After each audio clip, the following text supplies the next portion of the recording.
Hey, what's up, fellas? I just got back from Walmart. Show you just beautiful blue skies here. Absolutely just gorgeous. There's a plane going by. I don't know how to say this. There's the flag. Here is up in the front of the house. You know what? I don't know if you guys know what's called the Peacock syndrome, but this is my car. It's a 2017 Toyota 86. It's not top of the line. It looks a lot faster than it actually is. I'm going to open the hood. I use what's called a trickle charger to, hang on, I'm going to look down. I use a trickle charger on the battery. So the battery that normally lasts between 5 years or less, mine will last 8 years with the trickle charger. So I'm just attaching the positive and negative cables. And for God's sakes, I hope you know what positive and negative is on a battery. Positive is always red, negative is always black. Now, when I was at Walmart, and there's the trickle charger pulsing the energy, pulsing the electricity back into the battery, just keeping it charged anyways, keeping it topped off. So whenever I go to the store or the market, I always wear my wedding band, and I laugh and mess with my wife all the time, and I say it's like Lord of the Rings. It burns, the ring burns.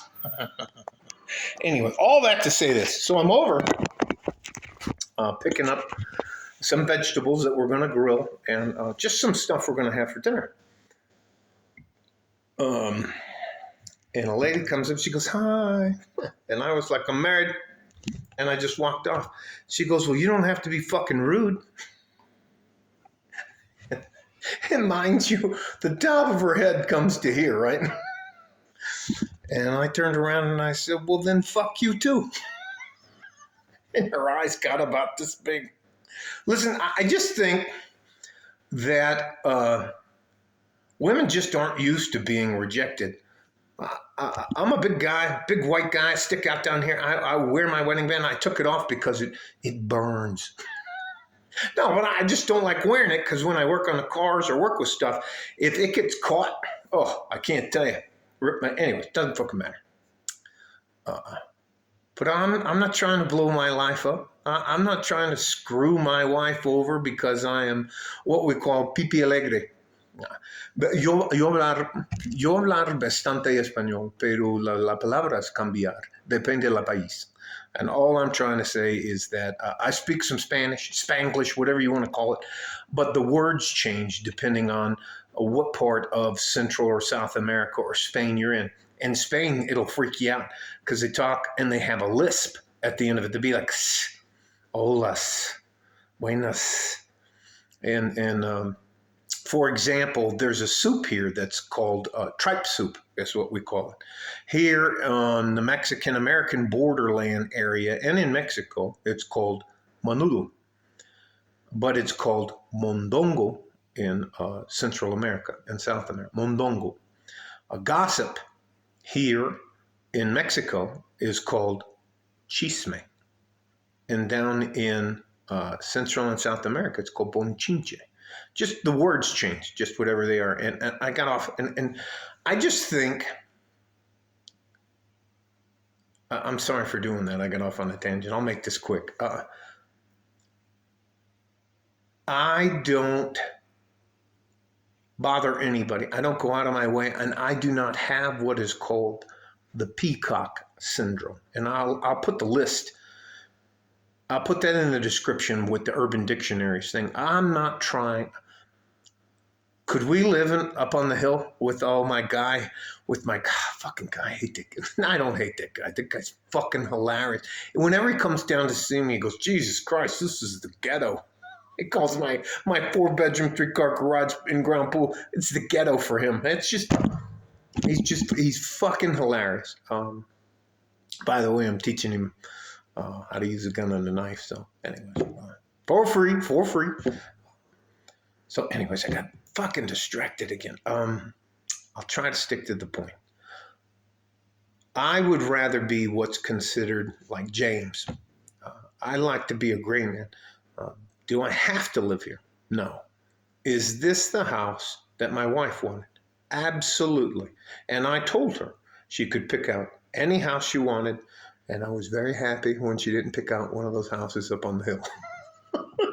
So she picked this house and boom, yeah. Anyways, but here's the thing. If you decide to become a peacock and try to use the peacock syndrome, you're a liar and you're a scumbag.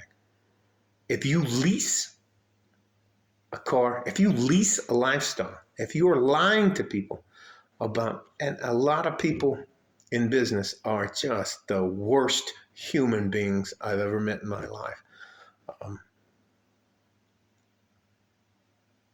Getting rich, becoming well-to-do is a process. And for men, it is a lengthy process. I always recommend The Richest Man in Babylon to get you started. 10% of your money is yours to keep forever.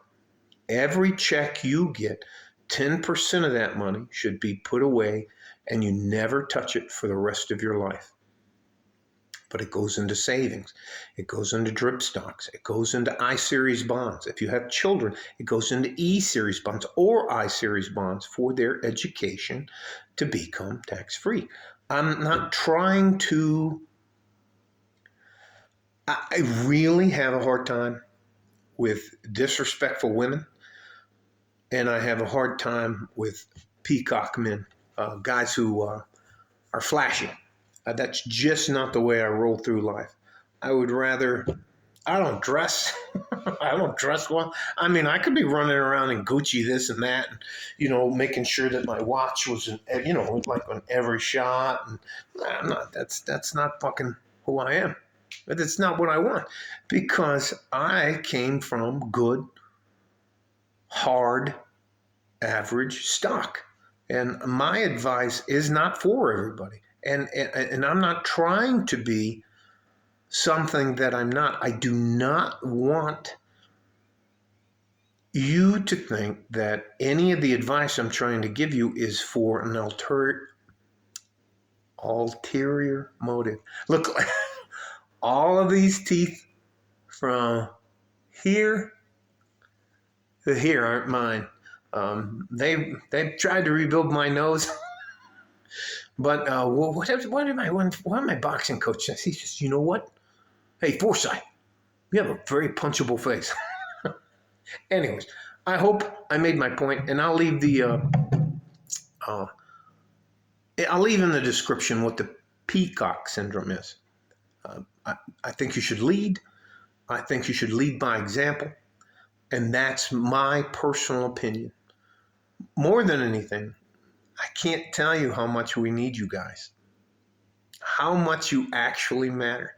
Let me tell you something. There's going to be more guys like me at age 57 that are going to get older. There's more guys in their 60s, more guys in their 70s. Who's going to fix the roads? Who's going to keep the power grid, keep our water going? Do you think it's going to be a battalion of feminists? Oh, fucking no, it's not going to be them. I tell you what, if you want to have a touchy-feely job, yes, there will be women all over there. But if you think there's going to be somebody climbing windmills because we're going green, or out there cleaning all... By the way, you solar panel guys, why don't you be honest and tell the rest of the people out there that they need to be actually cleaned on a regular basis, or they lose proficiency. Anyways, I'm getting off on the subject. Love you guys. I'm trying to help, and I get as much out of this as you guys do. So love you. We need you. Take care of each other if you can. If you can't, you have to take care of yourself, because you are actually way more important than anybody wants you to believe. Like a fart in a G-string. From West Texas, El Paso, I'm out of here. And ladies, I'm not fucking interested. No, and no, you don't have any game with me. I don't care who you are, what you think. I'm not trying to fucking blow my life up. Bye-bye.